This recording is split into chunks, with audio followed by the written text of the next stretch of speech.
कार्यक्रमाला ज्यांची आवर्जून उपस्थिती आहे असे बाबा गणेश फरताळे महाराज, त्याचप्रमाणे काळूराम बारणे, नगरसेवक अभिषेक बारणे, तानाजी बारणे, संदीप गाडे, नगरसेवक बाबा त्रिभुवन, सनीदादा बारणे, रविदादा भिलारे, गोपाळजी माळेकर, आमच्या शारदाताई मुंडे, सोनालीताई गाडे, नम्रताताई भिलारे, मनीषाताई सुतार, नंदाताई काकडे, हिवळेताई, शिंदेताई, संजय पगारे, लांडगेताई, सर्व शाळेतील शिक्षक वर्ग, आपल्या सर्वांचं मी मनापासून स्वागत करतो.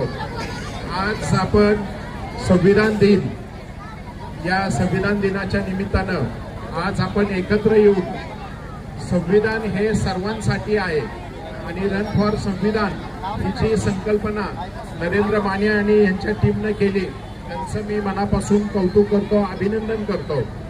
आजच्याच दिवशी म्हणजे 26 नोव्हेंबर 1949 रोजी संविधान समितीने ही आपली संविधान स्वीकृत केली. त्याबद्दल संविधानाचे जनक डॉक्टर बाबासाहेब आंबेडकर, समितीतील सर्व सदस्य यांचं मी विनम्र अभिवादन करतो. त्यांचं मनापासून अभिनंदन, स्वागत पण करतो. कारण त्यांनी त्या दिवशी जर संविधान दिलं नसतं तर आज आपण इथे हा कार्यक्रम घेऊ शकलो नसतो. संविधान त्या काळात मैथिली आणि संस्कृत या दोन भाषेमध्ये प्रकाशित झालेली होती. त्याच्यानंतर 26 जानेवारी 1950 रोजी ती संविधानाची स्वीकृती झाली आणि मागच्या वर्षी आपण अमृत महोत्सव, संविधानाचा पण आणि स्वातंत्र्याचा पण अमृत महोत्सव हा साजरा केलेला आहे.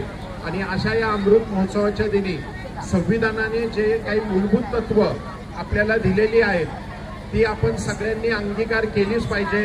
त्याच्यामध्ये समता असेल, स्वातंत्र्य असेल, बंधुत्व असेल आणि न्याय असेल, ही 4 मूलभूत जी तत्व आहेत, या मूलभूत तत्वावरच आज आपण इथे उभा आहोत. आज प्रत्येकाला स्वातंत्र्य आहे आणि संविधान हे फक्त प्रत्येकाला आचार विचार देत नाही, तर भारत हा विविध गोष्टींनी नटलेला देश आहे. विविध जाती पंथाने, विविध भाषेने, विविध प्रादेशिक भागाने हा नटलेला देश. पण सगळ्यांना एकसंध ठेवण्याचं काम कोण करत असेल तर ते संविधान करतं आणि संविधानाचा आदर आपण केला पाहिजे. त्याचं आचरण हे आपण केलं तरच निश्चितच डॉक्टर बाबासाहेब आंबेडकरांना ही एक आपल्या सगळ्यांकडनं श्रद्धांजली असेल. संविधानाच्या दिनाच्या निमित्तानं मी एकच सांगू इच्छितो की आपण पाहिलं की जे आज संविधानाचा पुळका आज जे घेतात त्यांनी म्हणजे या काँग्रेस सरकार